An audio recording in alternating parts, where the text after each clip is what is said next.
And we are back on the Morgan Streetman Show. We have a special guest joining us today. Her name is Edie Darling. She's a motivational speaker, a spiritual advisor. She's in law enforcement. She's also an author, has a new book out. And the special thing about Edie, Morgan, I was telling you a little bit about her during the break, is she's got this position, Ambassador of Peace, that she's working towards. And with this, she can offer so much guidance and shed light on what's happening in our society today. She's got these great perspectives that she can bring. So we're going to introduce her right now. Hello, Edie. How are you? Good morning, Roxanne. How are you this morning? I am doing great. So great to hear your voice. Same here, my sister. Good morning, Edie. It's good to hear from you. Good morning, Morgan. How are you this morning? I am great. I'm so glad to hear from you. I'm so glad you're on the show. I'm so excited to hear some of your personal story because it is, I tell you, it's one of the most inspiring and unique stories that I have heard recently in this whole process. And you're just a gem of a person. And I'm so glad you could be here to share that with our listeners. Well, thank you so much. I'm honored. I want to start with the law enforcement part of your background because this is something you aspired to when you were growing up. You first started to have that dream. So if you can kind of take us down the road of how that came to be.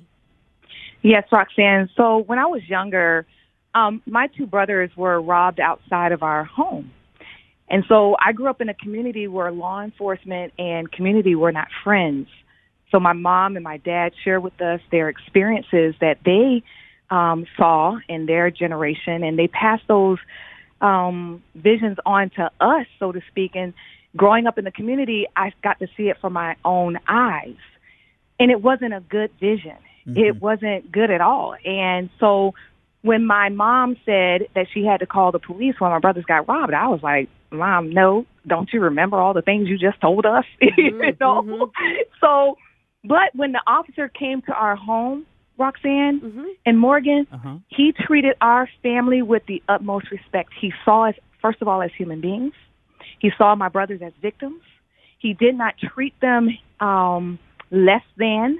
And when he, let me say this too, my mother invited him to our dinner table. So you have to understand, only people that got to sit at the dinner table were individuals that my mother felt safe with, that those were conversations that we would have. Mm-hmm. And so when he got ready to walk out of the door, I was like, oh my gosh. So he shook my hand. And when he shook my hand, I felt a transference of power, so to speak. But really what it was a torch that he passed. And I told my mother after he walked out of the door, I said, Mom, I want to do what he just did. I want to be a police officer. My mom said, no, baby, you want to be a nurse. Mm-hmm. I said, no, Mama, I want to be a police officer. Mm-hmm. He changed my life. And because of that, it changed the whole trajectory of my life. Yeah. And so I've committed to serving the people in our community.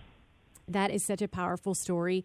And, it got me thinking the other day. I saw something on social media about, there are so many positive interactions that citizens have with law enforcement. And you just described a very powerful, positive one, obviously. Personally, I can think about the last time I had interaction with law enforcement. Sorry to take it down a notch, but it was when my father passed, and it was a police officer who called me. It was a police officer who met me at my parents' door. And without that police officer, I could not have gotten through those moments. And so I think so many times we have, certain images of what police officers are doing or not doing, and yet there are so many things that we need you all for in desperate times. And so I think that you have the ability, like no one else, to convey these important messages, and you want to do so with this role of Ambassador of Peace. Can you tell us about that, Edie, what you're striving to do and what you envision? Yes. So first of all, as an Ambassador of Peace, it is supporting the inalienable right of life, liberty, and the pursuit of happiness as defined in the Constitution of the United States of America. Mm. And as an Ambassador of Peace, I cannot and I will not turn a blind eye to the inequitable disparities of urgent crises critically facing our nation, communities, and communities abroad, and helping people to understand that what oppresses one oppresses us all. And for this reason, I will function as a citizen to the world, providing support and expertise as situations arise, such as what we are seeing today with the pandemic and the civil unrest and the peaceful protests right? By establishing roundtables of peace, just as what you are doing right now, with those impacted by injustices on a quest for peace, and that they know that they will be heard. Mm-hmm. And that's important, that people are actually heard. Mm-hmm.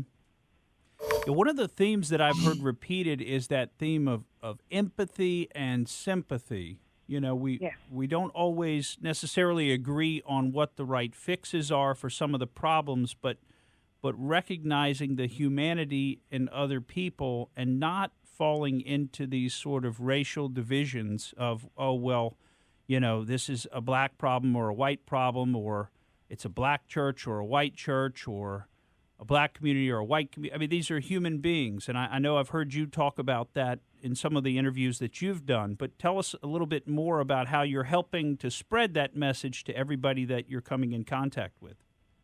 Well, first of all, we have to see each other as brothers and sisters. We have to see each other as one body, for we are one body. We are one spirit. We are baptized into one body. The body does not consist of just one member. We are many members, but yet one body. Mm-hmm. The eye cannot say to the hand, I have no need of you, nor can the hand say to the feet, I have no need of you. God has so composed the body, giving greater honor to the part that lacked it, that there may be no division in the body, but that the members may have the same care for one another. If one member suffers, all members suffer.